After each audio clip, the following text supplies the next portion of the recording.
Goeiedag.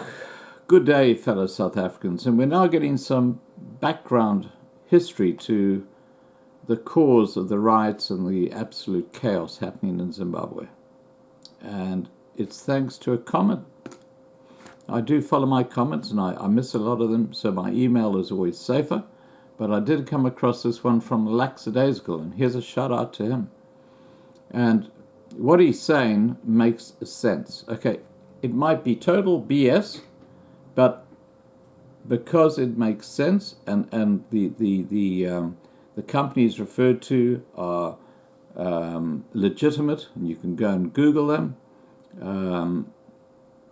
You can start putting the threads together, and that's why I'm going to recite what he says. Okay, bullet points. Number 1, last Friday, Zuva Petroleum, Z-U-V-A Petroleum, and you can Google it, ordered and paid for millions of liters of fuel. Zuva is Ed Mnangagwa and crony owned. So, very closely tied up with the president, okay? Or president of Zimbabwe.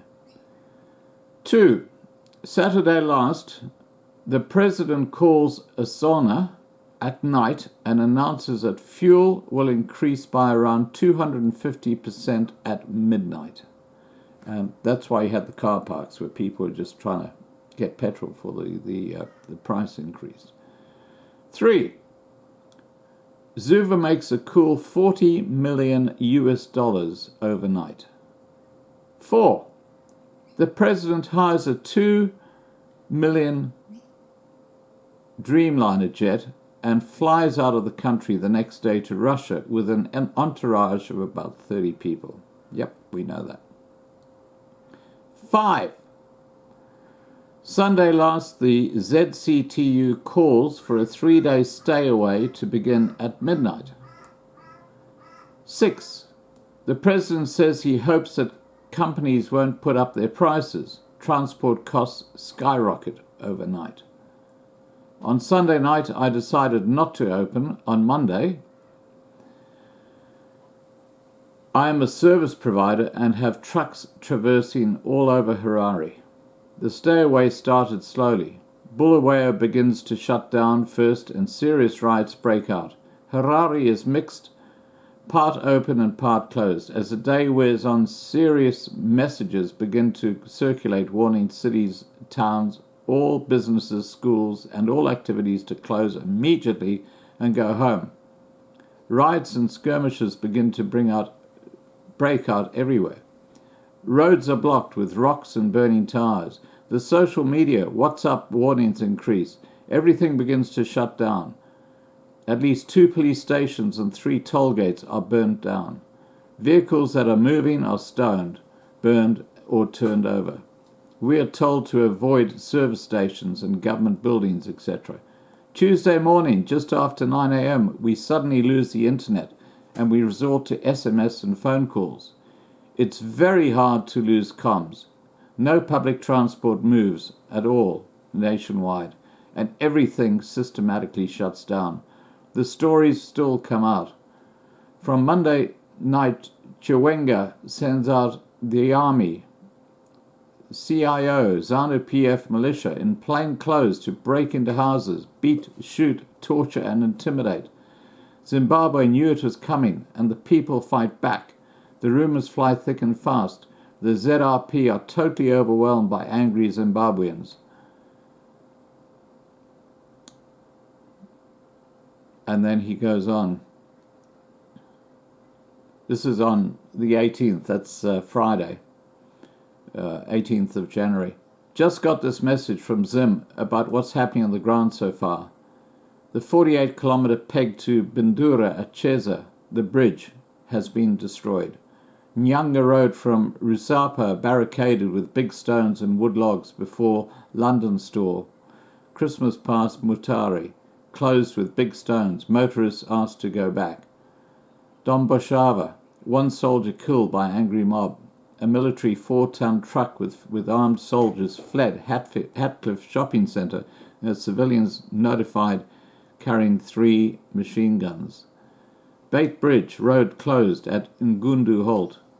Gweru protests hits up as civilians attacking security forces. Kadoma town is no-go area for security forces as angry mobs has declared civil war. Army helicopters in Bulawayo. Chirundu border closed, Zambia side. Shootings at Plumtree border. 3 police cars burnt at Marondera. Hundreds injured in Harare. Tear gas and live ammunition being used and fires burning everywhere. People have been set on fire. Shops have been looted. No electricity in Harare. Doctors can't help as nobody can get to work at hospitals because roads are barricaded everywhere. And if they can get there, they're dealing with gunshot wounds, stabbings, and shattered limbs. They still don't have any gloves or sanitary items to work with these injured people. And there are no painkiller drugs to be found as chemists want US dollars as first as payment. And there is no money. Government has shut all social media and now all international text messages are blocked off. So we are being held hostage in our own country. And he signs off by saying, please, someone help us. Now, where the friggin' hell is the United States of America in this? You know, when Kissinger flew into what was then Salisbury and told Ian Smith that he would have to hand over government to the ZANU-PF, rather like what happened in South Africa with the ANC, that was the Americans interceding and forcing the hand of the Rhodesians. Now, the whole thing has gone pear-shaped.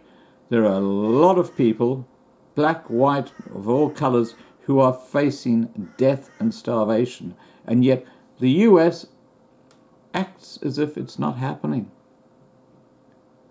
Fake news network, the CNN. You probably won't see this rating mentioned. They'll be talking probably about Trump wearing a pair of shorts that are too tight. That's more exciting than a whole community in Zimbabwe facing persecution and death. This is how corrupt the mainstream media are. And this is why you need to support channels like this one.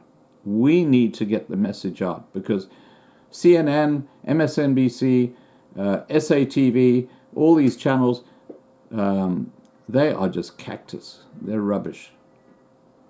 They have their own narrative, and if it goes out of their narrative, they won't cover the subject. All right, guys, please remember to subscribe to be kept informed, and have a great day. Bye for now.